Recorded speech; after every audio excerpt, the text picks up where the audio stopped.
Hello and welcome to this roundtable discussion being organized by the Wire Forum and Chow Phra Dialogue with Ambassador Aziz Ahmed Khan, old friend to many of us in Delhi, former High Commissioner to Delhi, former High Commissioner to India, somebody with long and many years of experience with first-hand knowledge of India-Pakistan relations. You've also been Pakistan's ambassador to Afghanistan and you have a great deal of insight into what is happening there. We will use the time we have to discuss the current state of play between India and Pakistan and prospects for future engagement. We are, as all of you know, at a period of ebb in the bilateral relationship, and we will explore over the course of the next hour and a half in a conversation with His Excellency and by involving some of you in the audience through your questions with diagnosing the current problem with the relationship and what could be done to move things forward. By way of an introduction, my name is Siddharth Varadarajan, a founding editor of the Wire.in, and for viewers who are joining us through the live stream on YouTube, a very warm welcome. We are coming to you live from the Habitat Center in Delhi. Chow Phra Dialogue is a name that you may not be that familiar with. This is the name of a Track 2 India-Pakistan discussion that has been through 21 editions, 21 sessions, going back over the last 4 or 5 years. Ambassador Aziz Ahmed Khan Sahab, in his capacity as the Karta Dharta of the Jinnah Foundation, Honorary Vice President of the Jinnah Foundation in Islamabad, has been present in all of them. I've been fortunate enough to have attended, I dare say, more than half of those dialogues, along with other participants from India. And the Chow Phra Dialogue has been a very unique and helpful window for engagement between Indians and Pakistanis at a time when the two governments have not found it possible to move the relationship forward. A lot of issues get discussed in the Track 2 at the Track 2 level that don't necessarily get an airing before a wider public. So we will use this occasion without, of course, breaking any of the confidentialities of our Track 2 discussions to also try to bring out some of those perspectives, some of those views, and some of those possibilities for moving the relationship forward. If we take a long view of India-Pakistan relations over the last 10 years, but I say over the last 2.5 years in particular, since May 2014, it's been a real roller coaster ride of potential, of promise, of initiatives being taken by the leaders of both countries, Prime Minister Narendra Modi in India and Prime Minister Nawaz Sharif in Pakistan. They've had multiple meetings at various fora on various occasions. A plan of action appears tantalizingly before us on the table, only to then vanish. A roadmap of sorts was created by the two principals when they met at UFA on the sidelines of the Shanghai Cooperation Organization Summit, only to not be implemented a few months later when it came for the two national security advisors to meet. There have been other occasions, other false starts that have been compromised by acts of terror, which have vitiated the atmosphere and made it impossible for the bilateral relationship to proceed.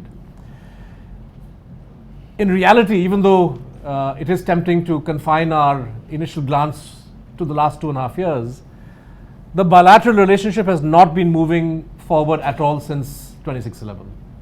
So 2008 in many ways is a crucial watershed, which marked this period of stagnation, this period of, dare I say, even a downward turn in the relationship.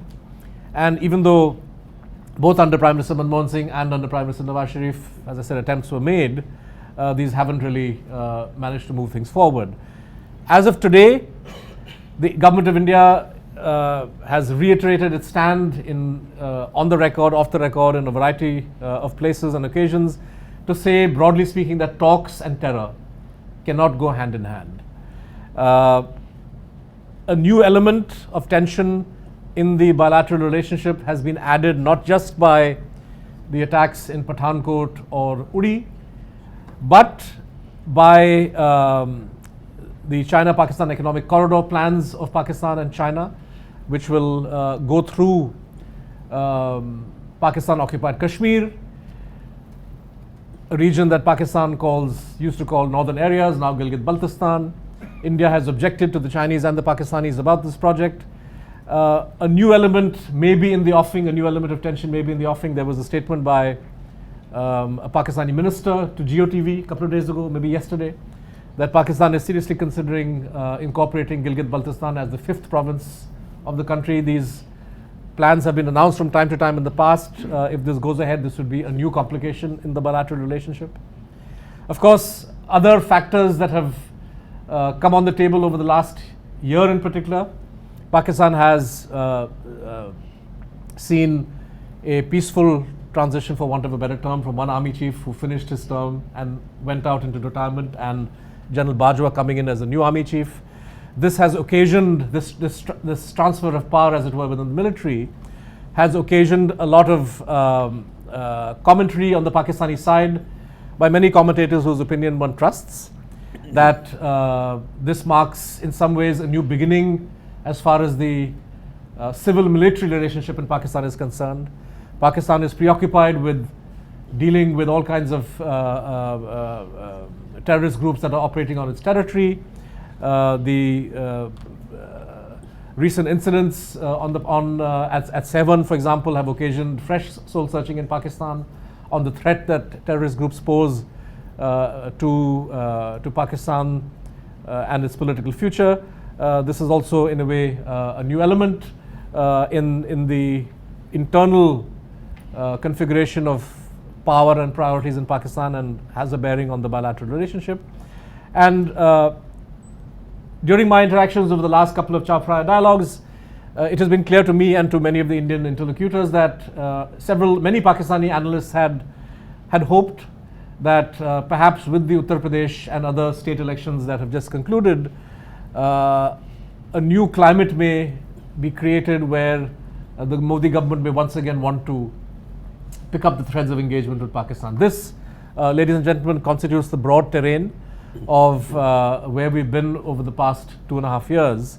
And I want to kick off this discussion by really asking Ambassador Aziz Ahmed Khan Sahab for his initial assessment of the prospects for the relationship against the backdrop of all that has happened, of course, since 26/11, but in particular over the last 2.5 years. Do you think that India and Pakistan have it in them to pick up the threads of engagement, or are we looking at a continuing situation of no official contact, perhaps even a deterioration in the face of violent incidents which can and will happen, which will further complicate things? So I would like to essentially ask you to give us your initial assessments. Thank you, Siddharth. It's always a pleasure to visit Delhi and interact with old friends, and I have a lot of fond memories going back to over 30 years of having, being in Delhi. My first assignment here was in 1985 when I came as Deputy Chief of Mission, and Dr. Humayun Khan was ambassador here. And since then, and really you have talked about the last 2.5 years. I would like to just say something that I've said a long time ago. When I came here at that particular time, things had started looking up. This was the period of Ziaul, when Ziaul Haq stopped over for a brief visit here when meeting Prime Minister Rajiv Gandhi on return from Male. And we picked up a dialogue process at that time, and it had generated a lot of hope and all that. And Dr. Humayun Khan had asked me about what did I, as a newcomer into here in the region, what did I think of the whole India-Pakistan relation prospects. And I used two expressions which was really scoffed at by him, but I think they have ultimately proved to be true. One, I had said that India-Pakistan relations are like Tarburi relations. Tarburi in Pashto, I'm a Pashtun myself, so in Pashto, Tarburi is your first cousin from the father's side. It's as close as a brother, and you are also deadly enemies with each other because land gets divided and you are claiming each other's land. So I said, this is going to be a Tarburi relationship, and I said, your efforts to improve relations are going to be Sisyphean efforts. And I think I probably said that unthinkingly totally because I was new to the region, but I think looking back at the last 32 years, I think that is precisely what has happened. We are close, but yet very far and likely to remain that way as far as things are today. I hope they change. I have always fervently hoped that they change, but the way things are, and today I find them even more difficult because a new factor has come in, and that is the factor of terrorism. And as far as if I was a terrorist, my first thing would be, particularly now that the Pakistani government and Pakistani military has taken very serious action against terrorists of all sorts and all hues. And this action started since 2004. People don't believe it, but I was here at that time. I was High Commissioner here, and I know that President Musharraf meant it when he said that, when he gave that undertaking. And since then, we have very strictly adhered to that. People still have doubts about that, but that is the very fact, at least in my interactions, and I've had interactions at all levels. But that is going to be a very long, drawn-out battle. And when the military is concentrating on the terrorists and thrashing them practically, they have been evicted from FATA areas completely. Those areas have been cleared, and now with the new offensive that has been Raddul Fasad that has been taken for in the urban areas as well, they are feeling the pressure on them. And the easiest way for them to relieve of that pressure is to do something silly here in India, so that suddenly relations between India and Pakistan become deteriorated, and there is some kind of a military challenge from here, and then the army would have to respond, and that would divert their attention from the concentrated actions that they are taking. So making that contingent upon action against terrorism is not a good idea in that sense of the word. Yes, the two countries need to cooperate with each other to eliminate terror, to fight terror together, and this is something that I had always felt. And we had started, if you recall, in 2006 some kind of a mechanism which I was not particularly happy with. I thought it will not work at all, and it hasn't worked at all. But I think that the two countries need to decide at what level they need to cooperate as far as fighting terror is concerned, and keep it, with due respect to the media, keep it totally quiet and totally quiet, and not in the glare of any kind of publicity. Giving statements that this has happened there and this has happened there only encourages the terrorists. So we need to cooperate there. Having said that, I feel that we have had opportunities to start the process. As far as Pakistan is concerned, I can tell you with categoric assurance that across the board in Pakistan, all the political parties in Pakistan are totally agreed on improving relations with India. There's not a single political party which opposes improving relations with India. You may have noticed that both in the 2013 elections and the earlier elections, 2008 elections, India was not mentioned at all in the election campaigning. There was no India bashing at all. And in fact, to the extent that if at all somebody talked about it, they talked about improving relations with India. And there was no objection to that.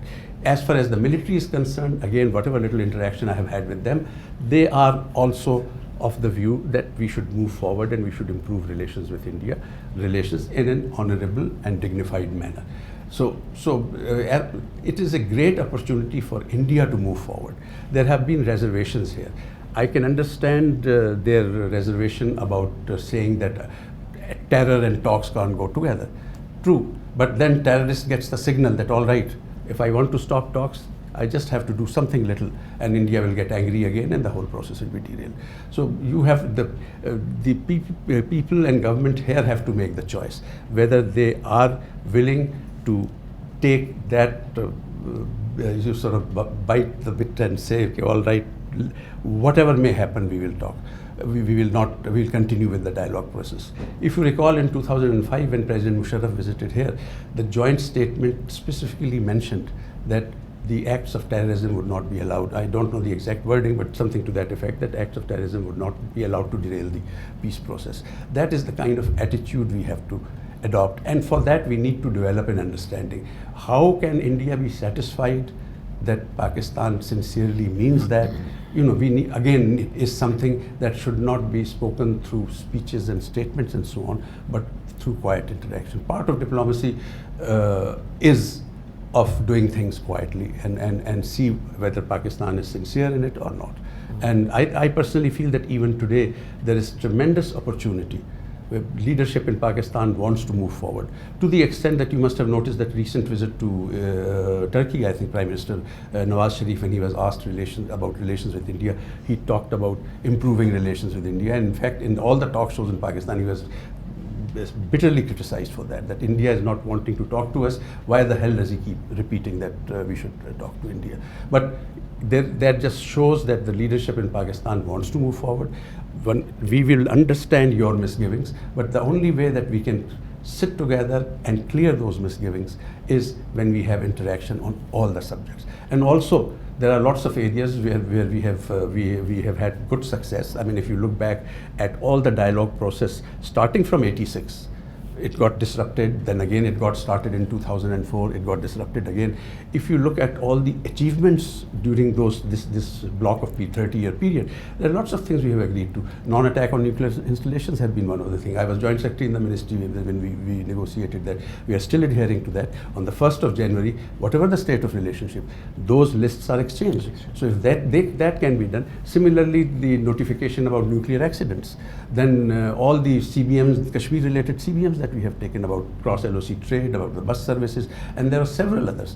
We were talking about a formula to reach a certain kind of a long-term CBM where an understanding can be reached on Kashmir, and people can be, satisfied that that something is happening, and so the Kashmiris will have some kind of a solace that okay, the two countries are talking about finding some kind of a solution where they can draw comfort, and the stress and distress that they suffer is removed. Now, how do we go about it? I think if you look back at the entire period and see all the positives that we have achieved, I think it's a very encouraging picture, and it will give us a very good start if we were to start tomorrow. One of the issues you raised is the position from the Indian side that talks and terror can't go hand in hand, and as you said, the signal that this sends to terrorist groups that they effectively have veto power over the bilateral relationship. Now, from the Indian point of view, the response to that would be that the kind of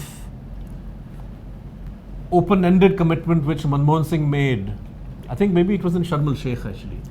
It was in Delhi. But there was, I do recall this formulation of it was in of Delhi. Not allowing terrorists to dictate or to interrupt the process.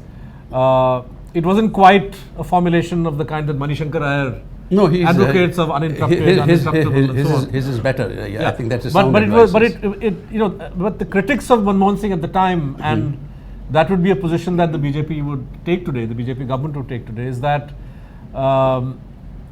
as long as there are sections of policymakers in Pakistan, sections of the Pakistani establishment that regard anti-India terrorist groups as proxies and as sort of a useful form of putting military pressure on India that is below the radar, as it were. So committing to talking regardless of terror, in a way, gives a green light to those sections to continue to stage provocations, continue to sponsor terrorist groups or to back them or to encourage their infiltration. And this suspicion from the Indian side finds an echo, or this suspicion gets strengthened when we look at the fate, say, of the 2611 trial. Pakistan began actually, and I've seen some of the writings of the FIA chief at that time who investigated 2611, and they, Pakistani investigators got a lot of evidence of involvement of Pakistani organizations, Lashkar-e-Taiba, some of these individuals, and but the trial itself never went very far. It got stuck on on procedural grounds. And as far as Pakistan's own war against terror is concerned, you mentioned Radul Fasad or Zarb Azab and so on. So Pakistan has shown much greater willingness to launch attacks and to counter TTP, Lashkar-e-Jhangvi, all these anti-Pakistani groups, but has been not so forthcoming in terms of action against the LET and its new avatars or the Jaish-e-Mohammed, except when, as in the case of Masood Azhar, when he actually was involved in an assassination plot against Musharraf. But so the Indian side would say, look, yes, we shouldn't be giving terrorists veto power, but what we want to see from the Pakistani side is much greater effort. And what can Pakistan do to assure India that in fact it has turned its back on its old policy or on the policy of using terrorist groups to create trouble in India? I think that's where the problem lies. I agree. The question is really, again, what should be the mechanism or what can be the mechanism through which this mutual suspicion. You see, Pakistan has a lot of suspicions about India's activity, and it doesn't go back India's activity, for example, in Balochistan, it's not for today. I remember when I was additional secretary in the ministry in 1999, 2000 and 2001, I was in charge of the area, Iran, Turkey, Central Asia. We officially took it up with the Iranian government that Indian Consulate General in Zahedan is inciting, fomenting trouble in Balochistan. We had clear-cut evidence what was happening there. We took it up officially with it. So this is a long story. You see, we have had the unfortunate tradition, and I'll be very frank and blunt. After retiring, one can be frank and blunt, that we both have pursued a policy where we try to take advantage of each other's discomfort. I think time has come where we need to sit together, and that is what I had been talking about even when I was High Commissioner here, that we need a mechanism at the intelligence level. And people scoffed at it, but I still firmly believe that at the highest intelligence level, a quiet back channel kind of a mechanism where the two, if India feels that this is the evidence available, quietly give it to them. There will be, if you say it publicly, an automatic reaction would be defensive. If we say something publicly about Balochistan or your involvement in FATA with the TTP and all that, you will immediately take a defensive position. But if we talk quietly that look, here is the evidence, examine it. If you think our evidence is wrong, we satisfy us, both for India and Pakistan. I think that dialogue is essential and important. As far as Hafiz Saeed's thing is concerned, you see, and the Mumbai attack trials are concerned, I remember when that attack happened, I had retired, I was in Islamabad, and I was talking to a lawyer friend of mine, and he says that, look, given the legal system, which both of us have are almost identical, he says, if I was engaged by Hafiz Saeed as a lawyer, which he wasn't, but he said, I would drag this case for years without any problem. And this is the unfortunate thing about evidence gathering and the lacuna in the laws that we have. I mean, look at Swami Asimanand. He talks about being involved in something and still he gets released. So there's something wrong in evidence gathering, something wrong about the prosecution process. But these are the laws. We have to keep at it. We have to keep trying hard and see that all those who are involved in terrorism should be punished. And I think as far as again, maybe I'm being very naive, but I personally feel that I noticed that in Pakistan, there is a very clear and sincere desire since 2004. And I've had long discussions with President Musharraf at that particular time on those, that yes, this kind of a thing has to come to a halt. And I think you have to try it out, but through this kind of statements, through doing, that okay, only this first and then other things, that would create difficulties. You mentioned procedural difficulties, and I think that's a fair point. The answer to that, of course, would be that Pakistan has shown considerable flexibility, shall we say, in handling the cases of anti-Pakistani terrorists through the instrumentality of military courts. This is controversial in Pakistan. I know that human rights groups have objected, but with the brutality of each terrorist attack, the Army Public School and now 7, the public acceptability for military courts in Pakistan has increased, and the civilian government has is quite happy to expand the ambit of those courts, and the army is very happy to do it. Could it be possible? Would it be possible at some stage, or perhaps even sooner, to cut through the procedural limbo of the Bombay trial, the 2611 trial, and say, fine, we have evidence here. We have created a new mechanism to deal with one set of terror suspects as a mark of Pakistani commitment to opposing these kinds of groups that are targeting India. Military courts could be used against Hafiz Saeed or Zakir Rahman Lakhvi. Yeah, if they were to do anything stupid or horrible now, I'm sure that would be the case. But you can't take it retroactively. Whatever has happened, the cases are already going on. They are old cases. I still feel that if those, despite all the difficulties, if those cases are pursued actively, if the two sides interact with each other, talk to each other, and we have the same legal system, so we understand the same kind of lawyers who create same kind of spins to save their clients.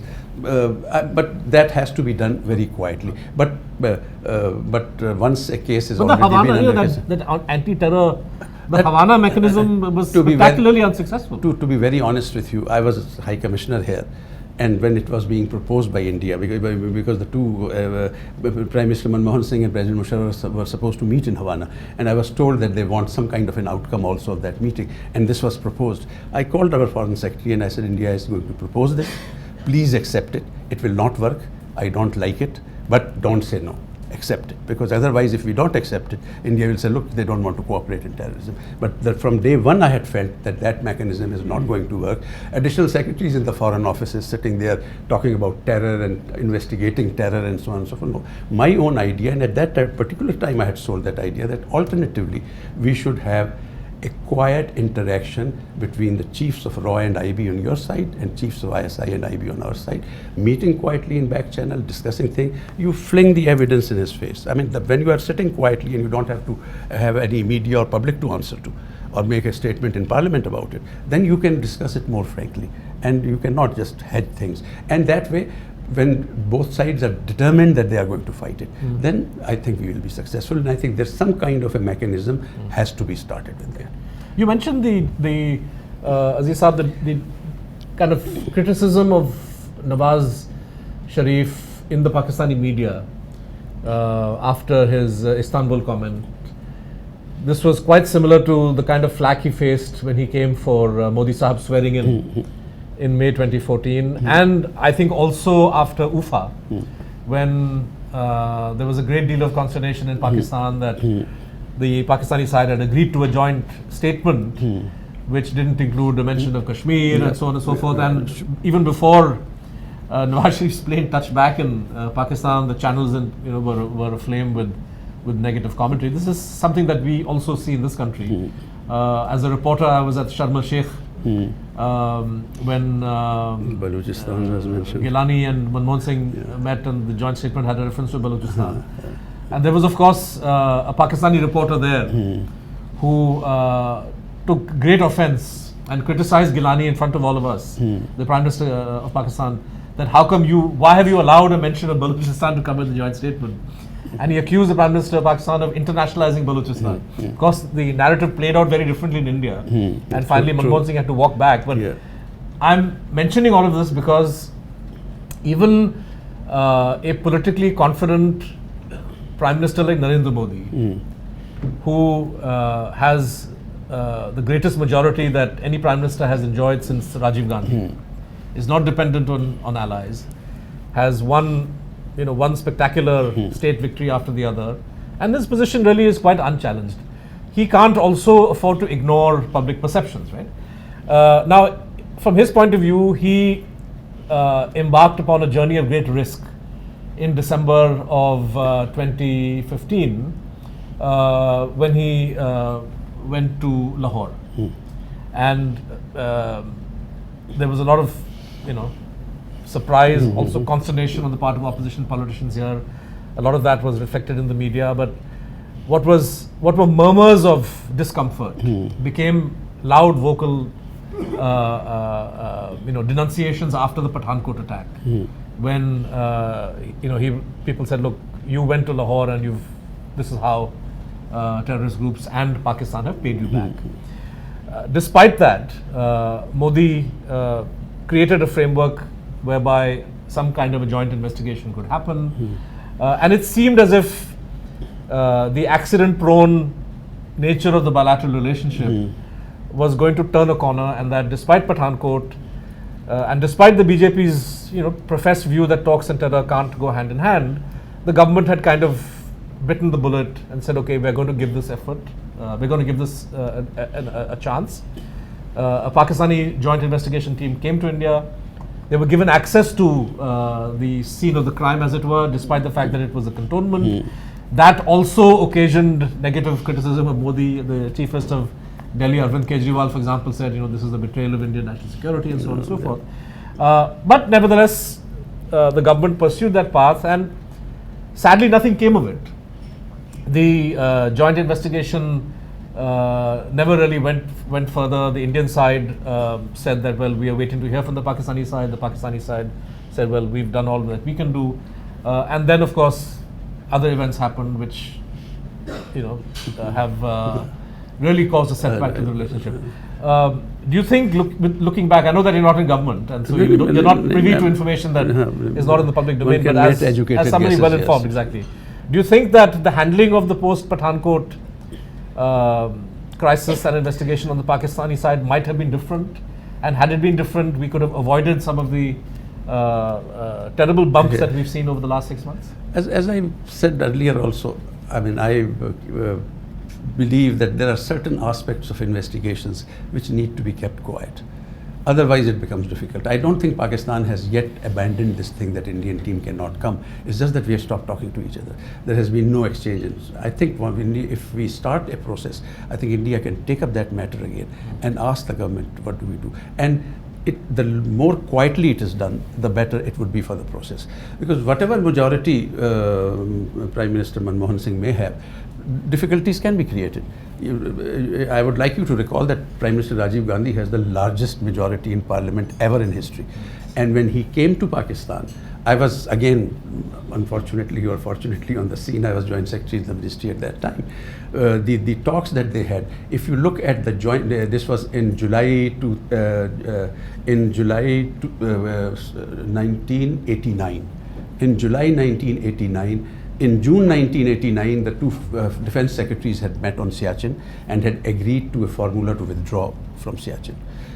If you look at that joint statement, paragraph, I think 9 and 10 or 8 or 9, I'm not, of that joint 2 paragraphs were devoted appreciating the meeting of the defense secretaries and asking the 2 defense secretaries to work out quickly the modalities of withdrawal from Siachen at the prime ministerial level.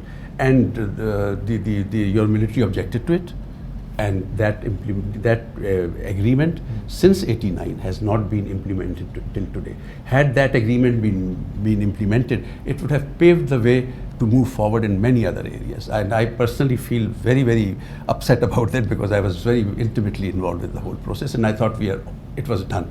It was a done thing. So these are things, that is where the whole thing becomes extremely accident prone, and the two sides have to sit down and decide how do we proceed. That such kind of things, agreements, at least agreements that we make, should be implemented, because it's a difficult process. So those little mercies that come our way, we should try to strengthen them and expand them. And I think that is the way we should move forward. For example, apart from the composite dialogue process, which is now history, and probably whenever we start a new format would be invented, we also have a Pakistan-India Joint Commission, which earlier used to have four sub-commissions, but then in 2005 we had a meeting. Mr. Natwar Singh was foreign minister and he came to Pakistan, and we scrapped those 4 sub-commissions and instead had 8 working groups. And that entire thing covered education, cooperation in science and technology, tourism, cultural relations, all kinds of non-controversial things that could be achieved. That joint commission never meets. It was supposed to meet regularly, every 2 years or something like that. It hasn't met, I think, since 2007 or so. So even that avenue, and it was headed by the foreign ministers. So there are many good areas where we can start the cooperation process. But if you put the condition that terrorism and talks can't go together, you are justified in that. We will have to respect that. We will have to say that all right, but at the same time, I personally feel, and particularly now looking back, and I have the hindsight, as they say, is 2020. I mean, I personally feel that it will not be productive at all. It will not take us anywhere. You can act tough, good enough. The borders remain closed. Doesn't matter. Pakistan is not getting isolated. Pakistan has a lot of friends. It has a lot of its importance. It's in its own right, and so on. Things will go on. Same, India is developing fast. Economy is doing very well. Your political system, and particularly the elections, have shown very stable and strong government. So you will progress. But I think it is in the interest of the two countries to somehow sit down and say that I mean, look at South Asia. I mean, it has the best wherewithal of cooperation with each other. If you look at South Asia, I mean, I may sound a little romantic, but it's one geographical unit, it's one ecological unit, and particularly in these present circumstances of climate change and all that, there's a need for us to, all the South Asian states, we need to cooperate on climate change issues. We have a need to cooperate on agricultural issues. There are so many things where we can benefit from each other cooperating in agriculture. I mean, despite all the suspension of dialogue process and all that, the Arid Agriculture University in Rawalpindi is quietly cooperating with Punjab University in Patiala, I think Patiala or somewhere, and they are exchanging their research data on arid agriculture. Their scientists quietly go there. Don't say too loudly. they quietly go there and talk to them, and they send their data to each other. I mean, these are cooperations that can and they'll work for the benefit of the two countries. I mean, people talk about economic union. Right. This subcontinent was an economic union under the British, with a common currency even. The things unraveled after independence. Why can't it revert to the same situation? But for that, we will have to have a certain broader vision and a broader heart to move forward. The India-China relationship in some ways gives us a template to move the Pakistan-India relationship forward, insofar as the leaders of both countries took a decision 25 years ago that we have a border problem, we have an undemarcated boundary, it is intractable for all intents and purposes, but we will not allow, we will reach agreement on how to maintain peace and tranquility along the border, but we will not allow the lack of settlement of the boundary to come in the way of the flowering of the bilateral relationship across every other sphere.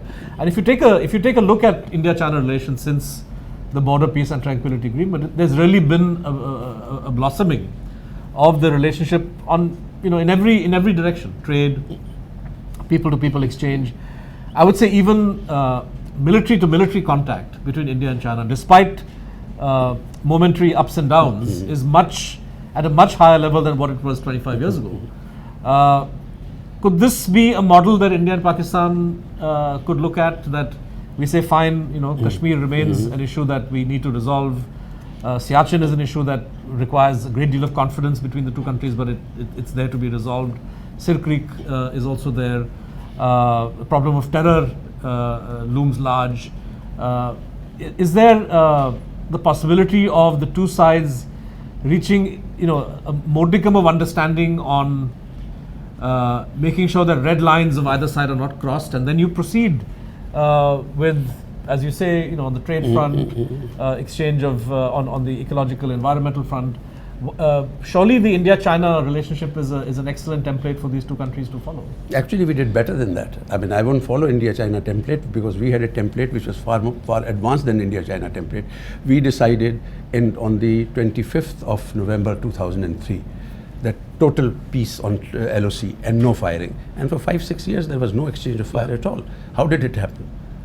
We have to go back to that. Number two, we decided that Kashmir is not simply a border issue or a boundary issue. It's an issue much deeper than that. We started a mechanism of resolving that issue. The back channel. What is known as Musharraf formula or so on, but it's a formula which has been discussed in many forums, and earlier also people have written on it. We had started off on a step-by-step approach that, all right, what steps can be taken to give comfort to the Kashmiri people, to cool down things, that there should be no exchange of fire across the LOC, and let things move forward, and look at the progress we made. I mean, the two bus services were opened, several border crossing areas were opened, trade across LOC trade started functioning despite all the difficulties. There was total peace and quiet in Kashmir, Indian held Kashmir, and these were agreements negotiated on the front channel. You see, back channel were just creating an understanding. Yeah. Back channel was not going to enter into a secret agreement. This is a total. I mean, in Pakistan particularly, there's misperception about it, that probably secretly they would try to reach an agreement and then fling it in the face of the nation. No, it was not. It was just quietly to reach an understanding, because otherwise, if you start talking about difficult issues and start giving statements about it, then that whole thing goes by the sins. So you try to reach an understanding, and then after you have reached that understanding, you announce. I mean, for example, the bus service between Srinagar and Muzaffarabad, it was negotiated by a track to effort, in the sense that the permit system, officially we had agreed that, all right, we should have this kind of a bus service, but then there were difficulties. You wanted passports, we didn't wanted passports, and finally, if you recall, what was it called, that dialogue, Nimrana dialogue people, they met and they worked out a paper that this would be the paper, and that paper is working. Yeah. So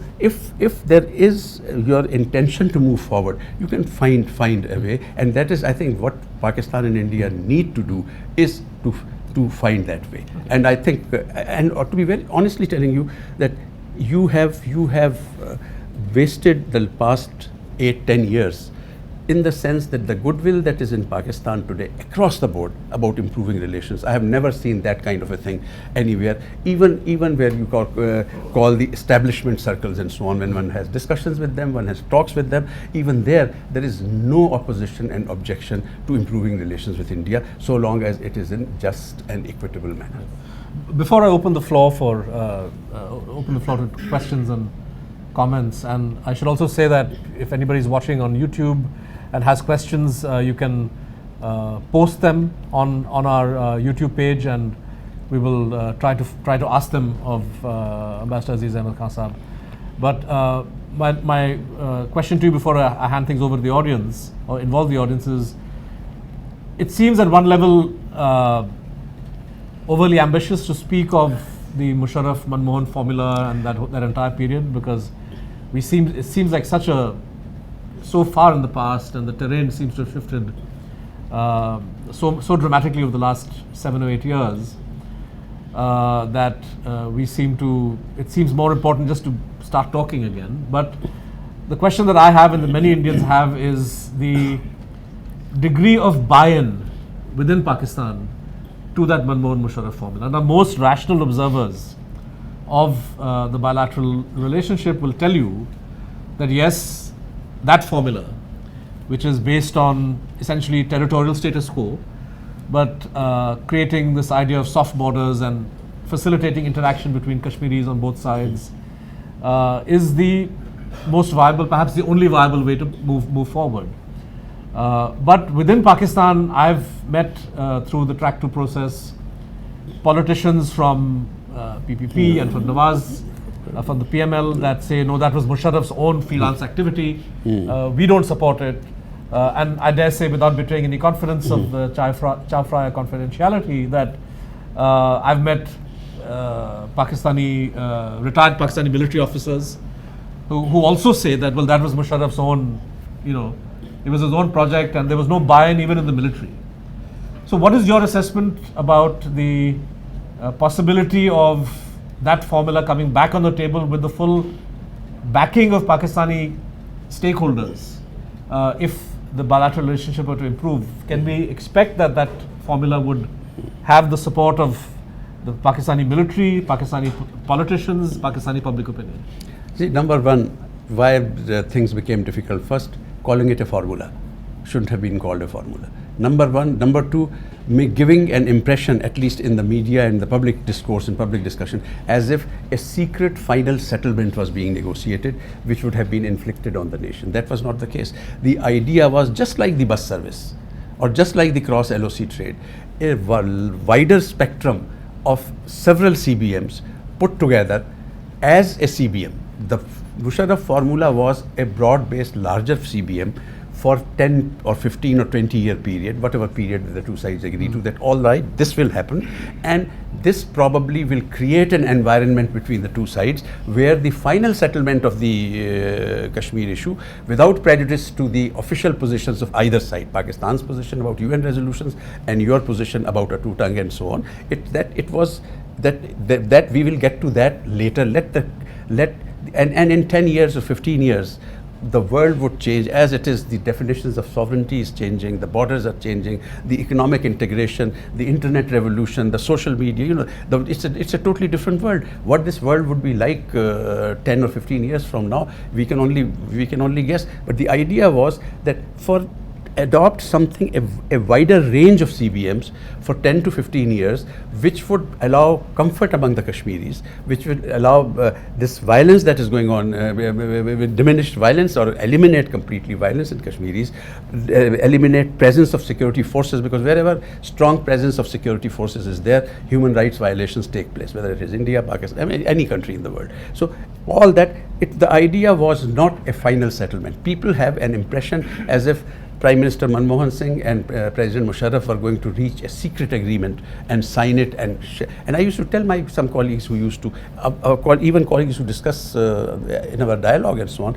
that even if a dictator could do it in Pakistan, the Indian Prime Minister cannot go above his parliament and reach an agreement. He'll have to present it to the people. And the same thing was in Pakistan. Musharraf had no intention of pushing something onto the people. The idea was a larger, broad-based thing. The whole thing got blown out of proportion because it started being discussed in the media. So long as those interlocutors were meeting quietly and not saying anything, and a lot of progress was achieved in that time. And I personally feel that once again, if the talks start quietly, without any fanfare, don't call it Musharraf formula, don't call it the thing that were previously settled, say, okay, let's sit together and say, can we find a new way out? Mr. Yashwant Sinha, along with some very senior people, has visited Kashmir and has given some report which has some excellent ideas. We can gain from those ideas also. And this is your own senior Indian people who understand the Kashmir problem. They have shown the way. Let us start talking about these things. We'll find a way. I'd like to now invite comments or questions from the floor. We have an audience of students, journalists, other experts, and people from YouTube are also invited to join. I would like to ask if somebody wants to raise a question. And do we have somebody who can pass the mic around? So if you can introduce yourself and ask your question or make your comment.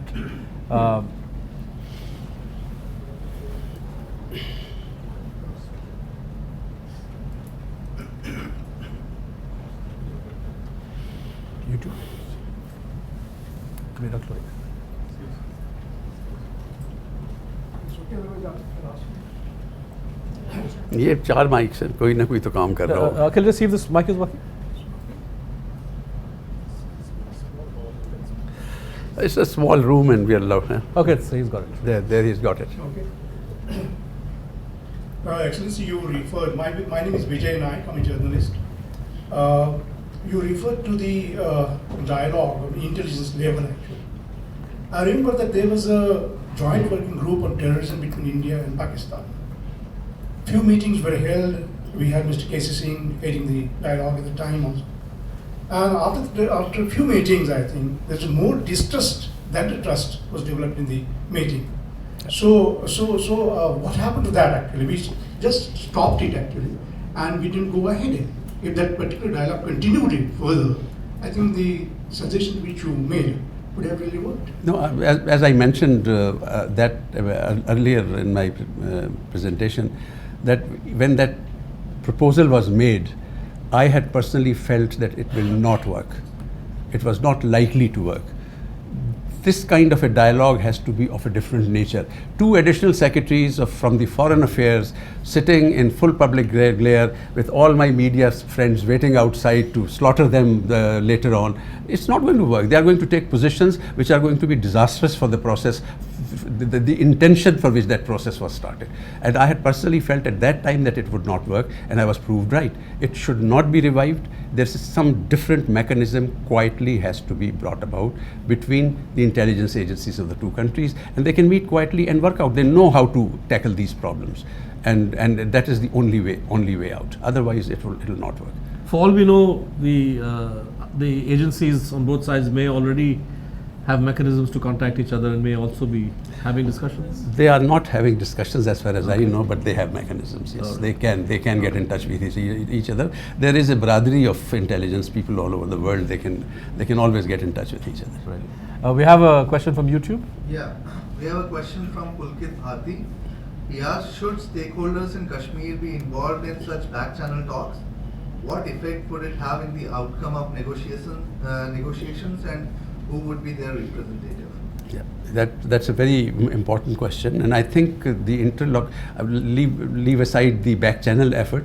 Even the Yashwant Sinha report talks about everybody being on board and talking to each other. I think what is required is everybody should talk to each other. At that particular time, what we were doing is that we would contact all the Hurriyat leaders and brief them about what was happening and what was going on and get their opinions about that. Your side was talking to Mehbooba Mufti ji and Farooq Abdullah and others and discussing things with them. So the Kashmiris were involved and were being briefed, but they should be involved even more. I personally feel that there should be several dialogues at this moment. The dialogue process should be India talking to the Kashmiri leaders who have come through elections, India talking to Kashmiri leaders who are shunning elections or who are called separatists, India talking to the new youth, which appears to be leaderless, and what has happened last year and is likely to happen again this year. I don't know who their leaders are. I think nobody in India also knows who their leaders are, but some kind of a channels have to be opened with them. We should be allowed to talk to all these people also, and India and Pakistan should also talk to each other. It will be a very complex kind of a situation of talking to each other. Progress will be slow, but such situations, complex situations, require patience and interaction. Okay, go ahead. Yeah. Hello, my name is Shiva and I am a writer journalist.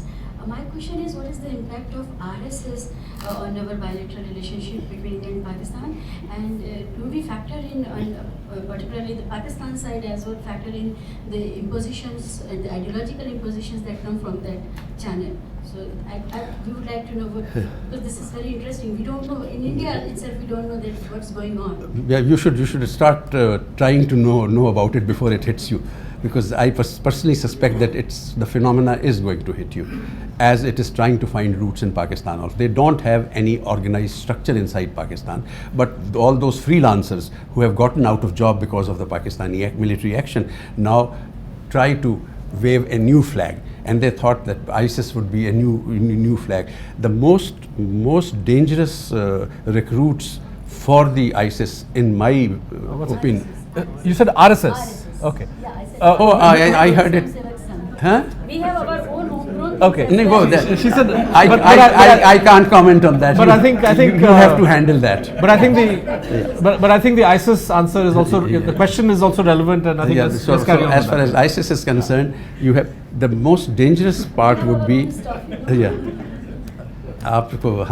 RSS. Okay, I can't comment on that, to be very honest with you, because I don't know very little about it. But how concerned are you about the spreading tentacles of ISIS in Pakistan? To what extent is it an actual phenomenon, and to what extent is it a copycat or an opportunistic, action by some of these elements within Pakistan who are trying to present themselves as more of a challenge than they might be? Actually, ISIS would be looking for space to operate from. As the things are narrowing down and space is shrinking to them where they are presently operating from, the best grounds that they can find is Afghanistan, particularly the Nangarhar area, which is a very difficult terrain. And there already, after our operations, are all these TTP chaps who are calling themselves Taliban are actually at the risk of sounding pro-Taliban, are disgracing the name of the Taliban, and Taliban don't accept them as part of their movement. These are a collection of 60 odd organization groups, little thugs. Somebody has 15 people, somebody has 70 people, somebody has 80 people. They are soldiers of fortune kind of thing. Whoever pays them money, they are willing to do. ISIS has money. The source of money are drying up for ISIS now. All the oil wells that they had, and at one time they were making about $2 billion a day or something like that. That time is going out for them, but they have the money and they can recruit. Give $200 to anybody and he'll be willing to. Life is cheap in that area, and these chaps don't care. But basically they are not that ideologically motivated, except for the lower cadres who are slightly mentally challenged. Because of a stunting growth, they do not have the faculties. I mean, you must have seen Salim Safi's interview with one of the suicide bombers, and if you haven't, go to the YouTube and on Geo Television. And the man was just, one could not understand. He was talking to him and he said, "But if you are doing a suicide bombing and your father, mother and brothers are standing there, would you still go ahead?" He said, "Yes. Why should they be there? If they are there, they are also part of that system and they should be destroyed." So that is the kind, and that kind of mentality doesn't come out of conviction. It comes out of mental feebleness. You do not have the faculties to analyze things. Right. Akhil, you said there's a there's YouTube? a question for you. For me? Okay, go ahead. Yeah. Do you think actions like surgical strike and Modi's public bashing of Pakistan and demonizing Pakistan for electoral gains would further worsen the situation? Okay. Okay, I will answer that and then also toss the question to you, Okay. Aziz Saab. See, in my view, the demonization of one country by the other is not a very constructive or productive, course of action, quite frankly. And if, for electoral reasons, politicians say things, it may deliver momentary political gains, but it complicates the diplomatic terrain, it complicates the international arena, and no good comes of that, quite frankly. The surgical strikes, from all that we've heard from people in the army, former diplomats, former officials who served in previous governments, this isn't the first time that military action took place along the line of control. It's just that governments in the past chose not to publicize them. And I think in publicizing this particular set of actions that the government of India took, that the army took, there was a risk that the Modi government was running in its pursuit of building up domestic public opinion, that the bilateral relationship may nosedive, there may be military escalation. That it didn't happen, I think, was the product of people on the Pakistani side also deciding that regardless of what happened or what the Indians are claiming, greater wisdom lies in simply denying that any action took place. The lay public in both countries are still not in a position to judge what happened. You have only official claims and counterclaims. But the fact that the Pakistani side flatly denied any surgical strike meant that they were unburdened from the obligation of having to retaliate. And that in itself helped to stabilize what might have been an unstable situation. That's as far as my 2 cents are, but I'd like to hear your views on this. As far as electoral gains are concerned out of tension, I think if you analyze, it did not give them any gains in Punjab. And that is where the firing across the working boundary, etc., was meant to create conditions like it did in Jammu. If you go back to the incidents of firing across the LOC, you will notice that every time an election is near here, the action at LOC starts increasing, otherwise it again subsides. When things were happening at that time, I had said at that particular time that the day the elections are over, the firing will go down considerably, which it did. The same thing they did in Punjab. The same thing was the raising of the water issue. No farmer in Punjab bought that water issue bogey about industry being scrapped and so on. Although I don't think any official statement was made on that, but there was media rhetoric about that. The thing about that, not a drop of water from the Ravi would be allowed to flow across, is perfectly understandable. Ravi has been allocated to India. You have right to each and every drop of Ravi river, and the only water that comes in the Ravi river from India side are all the effluents in the Hodiara channel from the industrial waste that comes there. Plus, when there are floods and you cannot utilize all the water, then obviously you cannot stop that water and it flows. Otherwise, Ravi is like a sewer. It hardly is a river anymore. Although there is reason for us, there's need for us to cooperate even in that area, because there are certain things called ecological flows and so on, and that is where earlier on I said that the climate change issues now require that we start a new era of cooperation over and above the Indus Water Treaty. Right. I have other questions, but yeah, Smita, go ahead. This is Smita Sharma. Yeah. Just a couple of comments and questions. On your, the China paradigm, that India-China thing can be replicated for Pakistan.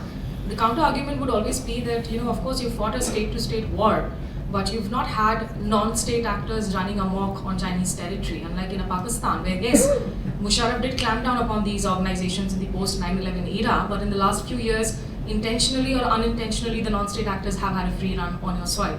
So perhaps that is what differentiates this dynamic. B, on the issue of the intelligence cooperation, I don't know, we've also had the NSA Ajit Doval fly all the way to Bangkok to quietly go into talks with the Janjua. Apparently there was a hotline and the two gentlemen were really talking and messaging to each other. Wonder what happened to that. And I was told by very credible sources that Shyam Saran at one point, as the government's envoy, took forward the proposal to Musharraf, who had then given over the army uniform, that let there be a military-to-military dialogue, and it was absolutely rejected by Musharraf because it wasn't in their interest. So there are these walls when it comes to intelligence really being able to talk, whether quietly or publicly. Just the last point, as somebody who has been, of course, blamed of being a jhola wala or a candlelight vigil wala, and having followed the Indo-Pak talks very closely from Pakistan across the globe, SARC summits and all, we've seen too many of these phases of the euphoric highs and the disappointing lows. You were right in saying in 2013, perhaps the first election, the Kashmir wasn't an issue. I've covered those elections. But now, I don't think that's the case. Kashmir is very much back on the narrative for both the countries. It suits both their political interests. PPP, PTI, you've been constantly harping the Kashmir issue on a daily basis. For the Indian government too, sooner than later, they'll be in the 2019 election mode. So it is going to be central and perhaps more of a contentious point than of something where the two sides will seek to cooperate. So, if you could just take forward these points. No, as far as talking about Kashmir issue is concerned, we are not having any elections. If a statement about Kashmir is made, it's basically about Pakistan's traditional position. And that statement is made only because there is criticism that India is not talking, nothing is moving forward. So what are so the politicians have to say it, and after all, this is Pakistan's position, that Kashmir is an outstanding issue which needs to be decided according to our traditional position, has been according to the UN resolutions. And even when we were having these back channel talks and the foreign secretary level talks, when they were discussing in the composite dialogue, the first thing that Pakistani foreign secretary used to say was that Pakistan's official position as far as Kashmir is concerned, that it should be resolved through a plebiscite under the UN auspices, under the UN resolutions. And the Indian Foreign Secretary used to reiterate India's position that Pakistan is in possession of illegal occupation of some territory of Kashmir. And so the official positions remain, but then in a spirit of cooperation, some kind of a broad-based CBM and a formula was being found where things can be, the tensions can be brought down and things can move forward. And you saw that things were moving forward and things were brought down a lot better than what has been achieved. As far as the cross LOC terrorism and that is concerned, I mean, I haven't been to that area, I haven't traversed the area, but when you come from Bangkok to Islamabad, an hour before landing Islamabad, you see that formidable fence that you have built. Along the Punjab border, you can see the Wagah-Atari border. It's clearly at night, at 10 o'clock at night, it's perfectly lit up. And that fence is a double fence. And you have really, I mean, we did not interfere in your building the fence, although Pakistan could continue firing and prevent you from building the fence, because we thought it will give you comfort that, all right, do whatever you want to do so that you can prevent what you think are cross LOC terrorists from crossing. It is Pakistan, as I told you, is as a matter of policy is not encouraging that. If an odd straggler, despite all the heavy presence of forces you have along the LOC, all the double fence that you have built, along with all the lighting and illumination there, and mining and everything, if still these stragglers can penetrate through, to expect Pakistan with its limited resources to be able to stop them would be difficult and not really realistic. At the same time, that, as I keep repeating, we have to sit down quietly and see whether Pakistan really means what it is saying or not. But that cannot be done if we start making statements publicly. It has to be done through some other channels. As far as we are concerned, there is no sympathy at all for any kind of militant activity under any guise or under any name at the moment, as far as Pakistan is concerned. Akhil, we have another YouTube question. I have Oh, okay, go ahead. Yeah, Sorry. yeah. So before we move into deep discussion of mechanism, how to continue this dialogue. Could you introduce yourself, please? Sorry, my name is Raj. Before we go into the deep discussion of how India and Pakistan should move forward dialogue, my basic question is: do we have an intent to move forward in dialogue? Because normally, see, as an Indian bashing, Pakistan bashing gains vote for the politician. See, it's like in US or Russia dialogue. If we don't have Pakistan right now, who will we fight over? We cannot fight over China because we don't have that kind of a rivalry with China.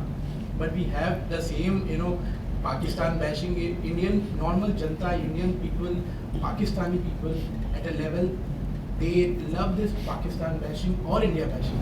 So when you suggest that there should be a back channel talk, let's just say, see, normally India-Pakistan issue is mostly a border issue, if we boil it down to a very crude level. So let's just say back channel talks come up with a result that there should be an exchange of tranches of land Pakistan and India, just like Bangladesh we just did. Indian people will go where? Pakistani will go bonkers. So I think, do we have an intent, my question, do we have an intent at a political level or at the public level? Okay. Yeah, no, first of all, the back channels of Pakistan-India dialogue has not at all discussed exchanging of territories and adjusting this, that, and or adjusting border. That is a separate thing. We were discussing only confidence building measures, with the traditional positions remaining intact. There are areas where we have found solutions and we have not implemented them. Had those solutions been implemented, I mean, for example, I mean, I don't want to sound critical of India or anything, but Sir Creek issue. There is no issue in Sir Creek. The boundary in Sir Creek was demarcated in 1914 when province of Sindh was being created and Maharaja of Kutch was ruling that area. And Maharaja of Kutch objected to that, but the British court ruled in favor of that particular border. It should have been accepted. It was accepted. It was accepted for the next 50, 60 years. Nobody raised that issue. Then suddenly it was brought out. Why? There was no reason to bring out that issue.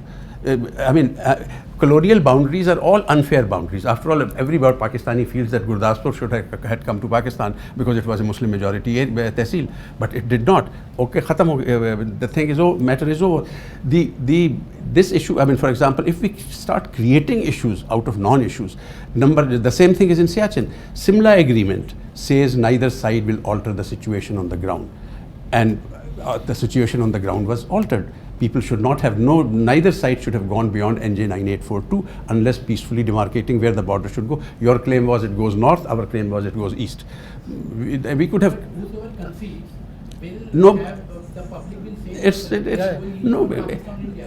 say you see, when the art of diplomacy is that things that you agree to don't appear as concessions, they appear as agreements, mutually arrived at in a sovereign manner. A good diplomat would make it appear, my point of view, as your own point of view, and you accept it.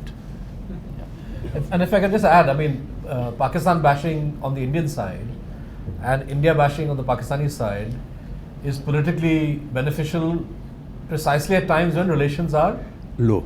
or in a downturn, right? Which is not to say that if relations are on an upswing, that would be the case. So, and we've had periods when there's been contact, there's been forward movement, and there's actually been a reduction in rhetoric. So I would say that's not a binding constraint. What you say about exchange of territory is a very valid point. And as and when any sets of governments come to that kind of a situation where durable peace would involve swapping of territories, it'll be a very difficult thing to sell.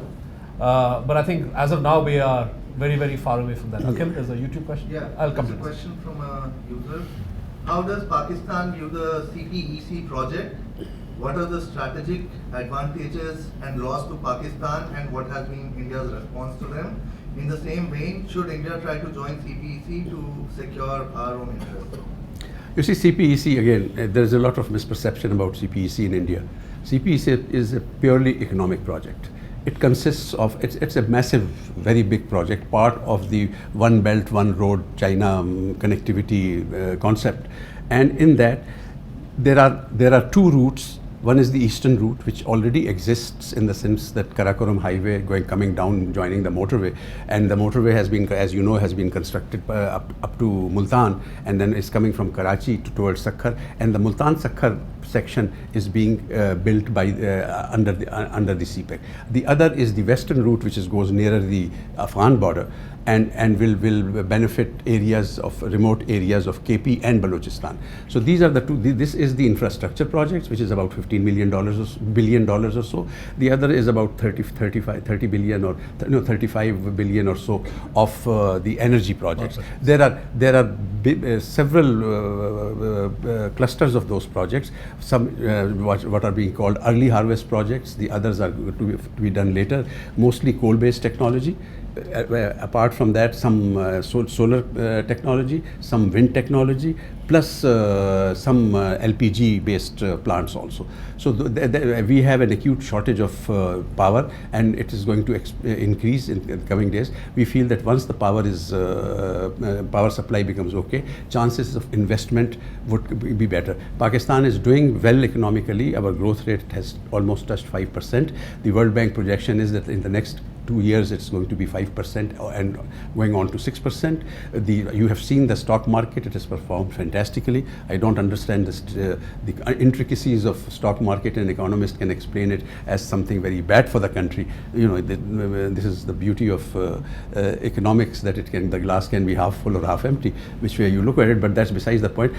The project is totally and completely an economic project. It doesn't pose any military security threat to any country. Afghanistan has shown interest in joining it. All the Central Asian republics have shown interest to join it. Russia has shown interest to joining it.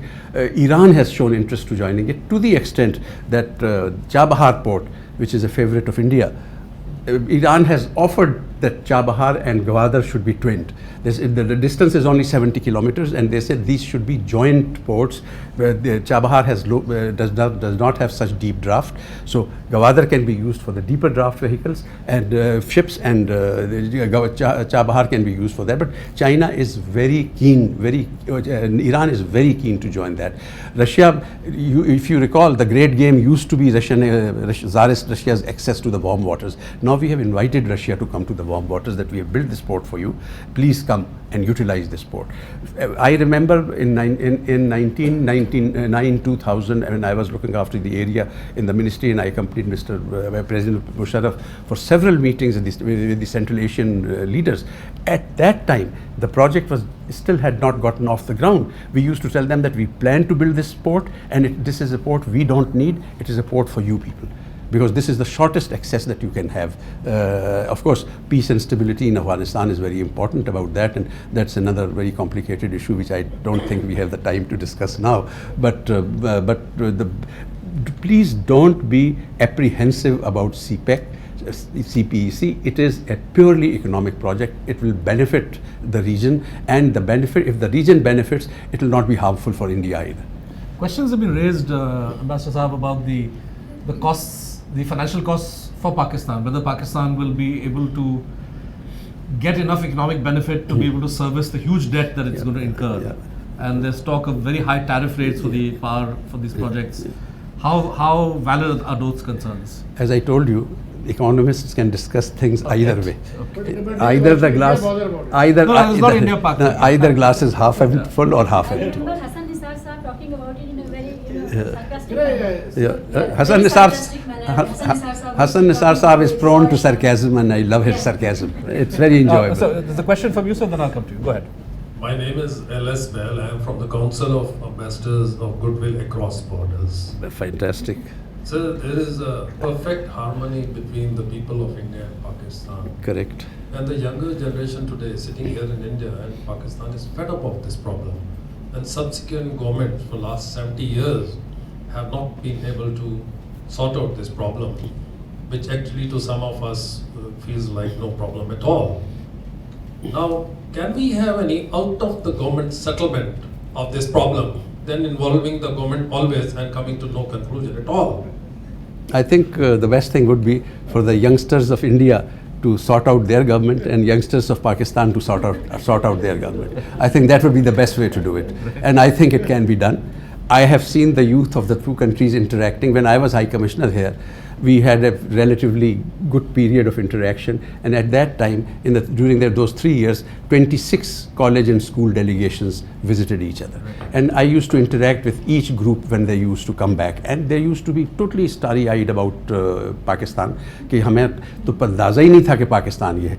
The Pakistanis, when they used to come here, they used to say हमें तो अंदाज़ा ही नहीं था कि India ये है. They thought that the Indians have horns and on their head, and Indians thought Pakistanis have horns there and Kalashnikovs in their hand, and so on and so forth. So that interaction unfortunately has completely come to a zero at the moment. I mean, those poor little artists who used to come from Pakistan, उनको भी मना कर दिया आप लोगों ने आने के लिए. They could have at least added to some color, and it was a purely commercial activity. It had no ideology involved in that. Because of that, we had allowed all Indian movies open season in Pakistan. Any importer could bring any Indian film anytime, and there used to be, I remember in earlier days, there used to be premiere of the Indian movie in Karachi, Lahore and Islamabad the same day as in Bombay and Delhi. But that is practically whittled down because you did something, so the Pakistan had to retaliate. Or poor film distributor. It was not government which put the ban on it. It was the poor distributors who, out of a sense of patriotism, did that, and they're ruining the day because the movie theaters are empty now practically. I hope the situation gets back to normal. Allow these people to come back and forth. I have to come here for this function.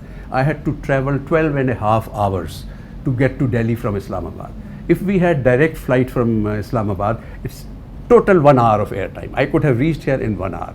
When I was High Commissioner here, Pakistan had allowed India traffic rights from Delhi to Islamabad, whether private airline or Indian Airlines. Ask Mr. Praful Patel, he was the minister. He even used to tell me that I'm sorry, but we have not been able to implement it.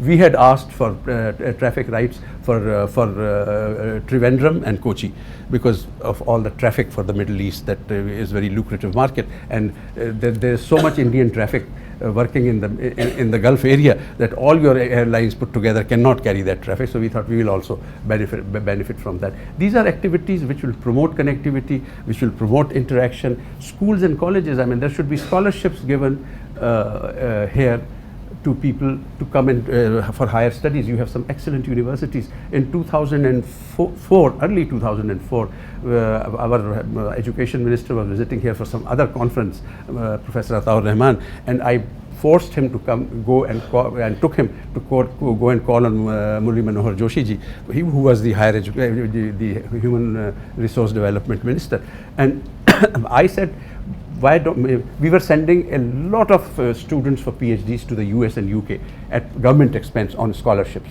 I said, why don't you ask some of the good Indian universities? And most of them, after doing their PhD, they would disappear somewhere and then not come back to Pakistan. I said, send 200 people here to Indian universities to do PhDs. India will make sure that the fellows return. Nobody will be able to, nobody will be, and we will benefit by that. I think that would be a damn good interaction. Venu. You said that between 2003 and after 2003 for some years there was no fighting, tranquility on the border. As a beginning, can this be achieved? total, because that's one of the things that we've achieved with China, it's complete tracking to the border.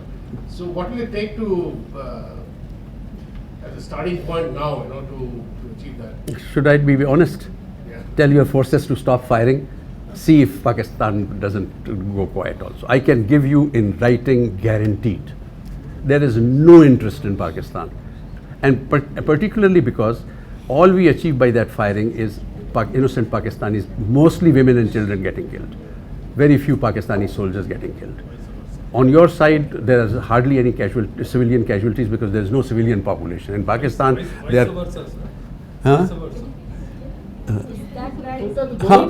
Pakistan will, I can guarantee to you that Pakistan will not fire. We are, after all, in 2003 also, we unilaterally declared ceasefire on the 25th of November, and India then reciprocated it on the 26th, which was a good thing. But we are told that sometimes the army can take their own decision. They don't even go to the high command to take orders to fire. They can every military, when there is a local interaction or encounter, doesn't go to the chief of army staff, say, can I fire a bullet or not?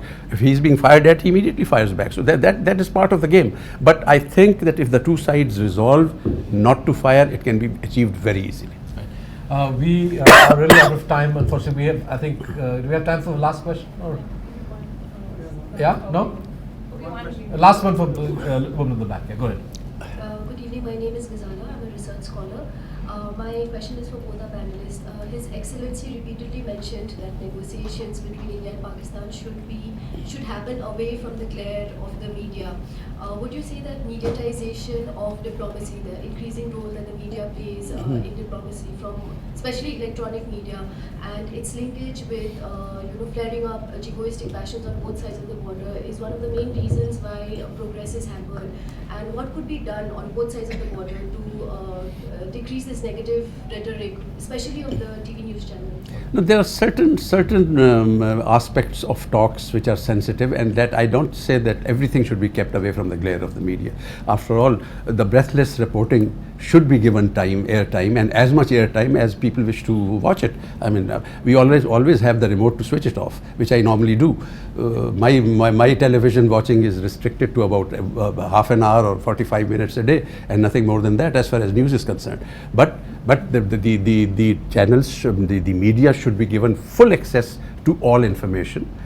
Otherwise, speculative media would start, which would be even worse. But there are certain sensitive issues which, for a short while they are being negotiated, should be kept away from glare of publicity. But again, they will have to come in the open and should come in the open. I'm not saying that all communication should be secret. There are just certain aspects which have to be kept quiet, but otherwise it should be all open. The spokespersons of the two foreign ministries should brief the media every day in detail about what is happening, so that media is satisfied. I mean, media is, I'm not doubting the sincerity of the media.